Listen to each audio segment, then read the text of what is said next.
দেবো বলেই ঠিক করেছি। একটা বিশাল বড় ব্রেকিং আপডেট। তো এবার কিন্তু সবাই মাসে 500 টাকা করে পাবেন। আশা করি আপনারা জানেন রাজ্য বাজেটে কিন্তু উনি বলেছিলেন যে যুবক ভাতা দেওয়া হবে মাসে 500 টাকা করে। সেই মতো বন্ধুরা একটা গুরুত্বপূর্ণ আপডেট উঠে আসছে। ভোটের আগে কিন্তু আপনাদের অ্যাকাউন্টে 500 টাকা ঢোকানো হবে। একটা গুরুত্বপূর্ণ আপডেট উঠে আসছে। তো 18,000 বছরে কিন্তু আপনারা পাবেন ঘোষণা মুখ্যমন্ত্রী। একটা বিশাল বড় ব্রেকিং আপডেট আজকে কিন্তু ঘোষণা করলেন মুখ্যমন্ত্রী। কবে নাগাদ আপনাদের অ্যাকাউন্টে টাকা ঢুকবে এবং কিভাবে আপনারা পাবেন, কোথায় ফর্ম ফিল আপ আপনাদের করতে হবে, তো ভোটের আগে কি টাকা সত্যি ঢোকানো হবে, সম্পূর্ণ তথ্য আপনারা এই ভিডিওতে পাবেন। অবশ্যই ভিডিওটি সম্পূর্ণ দেখুন, শেষ পর্যন্ত দেখুন। চ্যানেল নতুন দর্শক অবশ্যই চ্যানেলটিকে সাবস্ক্রাইব করে সঙ্গে অবশ্যই রাখবেন প্রতিনিয়ত যেগুলো সরকার বিষয়ে সবার আগে চাকরির কর আপডেট পাওয়ার জন্য। তো একটা বিশাল বড় ব্রেকিং আপডেট করে আসছে। 15 আগস্ট থেকে কিন্তু প্রথমত রাজ্য বাজেটে বলা হয়েছিল যে 15 আগস্ট থেকে এই যে যুবসাথী প্রকল্প নতুন করে স্টার্ট করা হবে এবং 15 আগস্ট থেকেই টাকা ঢোকানো হবে অ্যাকাউন্টে। তো এখন কিন্তু বর্তমানে একটা আপডেট উঠে আসছে, গুরুত্বপূর্ণ আপডেট। 1 এপ্রিল থেকে কিন্তু যুবক সাথী প্রকল্পে ভাতা দেওয়া শুরু করবে রাজ্য সরকার, এমনই কিন্তু একটা আপডেট উঠে আসছে। এবং আজকে কিন্তু এমনই ঘোষণা করলেন রাজ্যের মুখ্যমন্ত্রী মাননীয় মমতা ব্যানার্জি।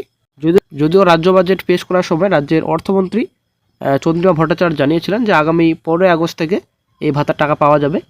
তো মুখ্যমন্ত্রী অবশ্য জানিয়েছিলেন ভুলবশত 15 আগস্ট থেকে ভাতা দেওয়ার কথা ঘোষণা করা হয়েছিল, কিন্তু এখন বর্তমানে 1 এপ্রিল থেকেই এই ভাতা পাওয়া যাবে। যেহেতু 1 এপ্রিল থেকে নতুন আর্থিক বছর শুরু, তাই এই সিদ্ধান্ত নিয়েছে রাজ্য সরকার। মুখ্যমন্ত্রী জানিয়েছেন যুবসাথী প্রকল্পে নাম নথিভুক্ত করার জন্য রাজ্যের 294টি বিধানসভা কেন্দ্রে শিবির করা হবে। প্রতিটি বিধানসভা এলাকায় একটি করে শিবির হবে। আগামী 15 ফেব্রুয়ারি থেকে 26 ফেব্রুয়ারি পর্যন্ত এই শিবির চলবে।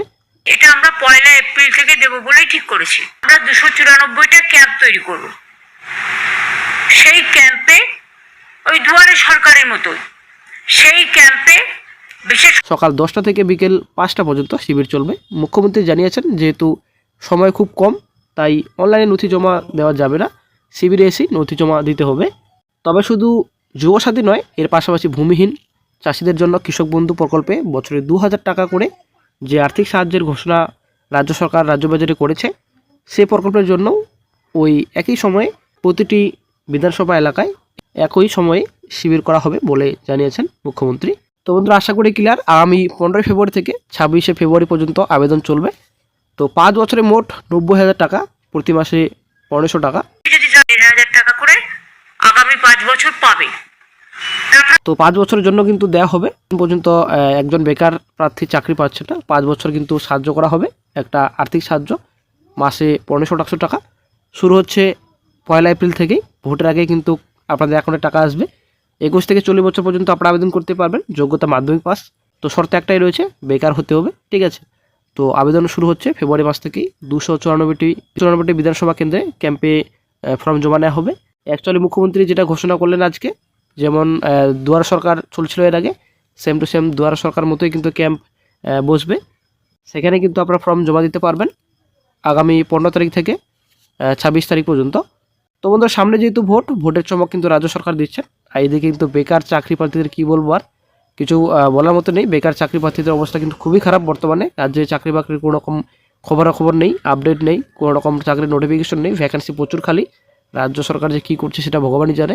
এবং শুধুমাত্র রাজ্যে ভাতা আর ভাতা, ঠিক আছে। এদিকে লক্ষ্মীর ভাণ্ডার বাড়ালো, মোটামুটি 500 টাকা বাড়ালো। এবং এদিকে বেকার ভাতা মোটামুটি 1500 টাকা মাসে। এদিকে বাৎসরিক মোটামুটি 18,000 টাকা